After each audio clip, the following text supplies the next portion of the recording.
Court fee വർധനവിൽ പ്രതിഷേധിച്ച് Chalakudy bar അസോസിയേഷന്റെയും അഡ്വക്കേറ്റ് ക്ലർക്ക് അസോസിയേഷന്റെയും നേതൃത്വത്തിൽ പ്രതിഷേധം സംഘടിപ്പിച്ചു. അശാസ്ത്രീയവും അന്യായവുമായ കോർട്ട് ഫീ വർധനവിൽ പ്രതിഷേധിച്ച് ചാലക്കുടി ബാർ അസോസിയേഷന്റെയും അഡ്വക്കേറ്റ് ക്ലർക്ക് അസോസിയേഷന്റെയും ആഭിമുഖ്യത്തിൽ പ്രതിഷേധം സംഘടിപ്പിച്ചു. Bar association president advocate Poly Antony അധ്യക്ഷനായി.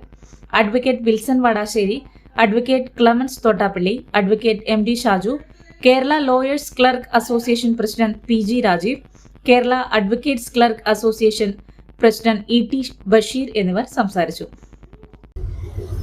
അന്യായമായ കോർട്ട് ഫീ വർധനവിനെതിരെ പ്രതിഷേധം രേഖപ്പെടുത്തുന്നതിന് വേണ്ടിയിട്ടാണ് ചാലക്കുടി ബാർ അസോസിയേഷനിൽപ്പെട്ട മുഴുവൻ അംഗങ്ങളും, അതിനോടൊപ്പം ചേർന്ന് നിന്നുകൊണ്ട് അഡ്വക്കേറ്റ്സ് ക്ലർക്ക് അസോസിയേഷനിൽപ്പെട്ട മുഴുവൻ അംഗങ്ങളും പ്രതിഷേധം രേഖപ്പെടുത്തുന്നതിന് വേണ്ടി കോടതി നടപടികളിൽ നിന്നും വിട്ടുനിന്നുകൊണ്ട് ഏതാനും സമയം പ്രതിഷേധിക്കുന്നതിൻ്റെ ഭാഗമായിട്ടാണ് ഇവിടെ കൂടിച്ചേർന്നിരിക്കുക.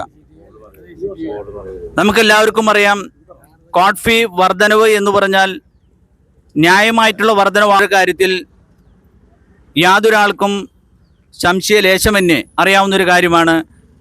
1000% വർധനവ് വരെ ഉണ്ടായിട്ടുള്ളൊരു സംഗതി വിശേഷമാണ് ഇപ്പോൾ ഉണ്ടായിരിക്കുക. പലരും ഇത്തരം വർധനവിനെ വളരെ ലഘൂകരിച്ച് സംസാരിക്കുന്ന ആളുകളുണ്ട്. അഭിഭാഷക ഫീസ് കൂടി, മറ്റെല്ലാ ഫീസും കൂടി, അതുകൊണ്ട് തന്നെ കോർട്ട് ഫീ വർധനവ് വേണമെന്ന് പറയുന്ന ഒരു സംഗതി വിശേഷമാണ് പലർക്കും ഇടയിലുള്ളത്.